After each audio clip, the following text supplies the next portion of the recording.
right, help me out here with preseason because now we're up in arms that preseason is the evil enemy here and that we need to reduce the number of games here. Guys are getting hurt in practice. They're getting hurt in non-contact drills here, Kurt. So if I go from 4 to 2, does that change anything? I don't think it changes anything. And, because to me, if you go to 2 games, that to me almost becomes more wear and tear on your starters.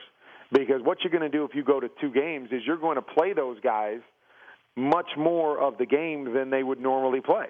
And you're going to play them to get ready, and they're going to take more hits and be subjected to more things. When you have 4 weeks, you can kind of go through that process. And each week can be just a little bit of playing time, a little bit more the next week. As we know, the third game is more of the dress rehearsal, so you get into the second half in a lot of situations. I think if you just speed up that process and say 2 preseason games, I think coaches are going to say, well, then I need to play my starters more because I only have 2 weeks to get ready for the regular season. And for me, it puts more wear and tear. It's more like an 18-game season than spreading out the 4 preseason games. And I understand the injuries, but I'm with you. Injuries can happen whenever and however. I don't think it's just because we have preseason games. No question, some of them happen because we're in that live setting.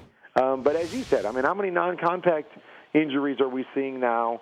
That doesn't have anything to do with whether we're playing or not. So I'm still a proponent of the 4 preseason games. So as a veteran, you can take your time and you can work your way into it, and you don't have to take that extra pounding in 2 games where some guys are just going to say, I need to play more, I need to get ready, and coaches are going to want to put those guys out there.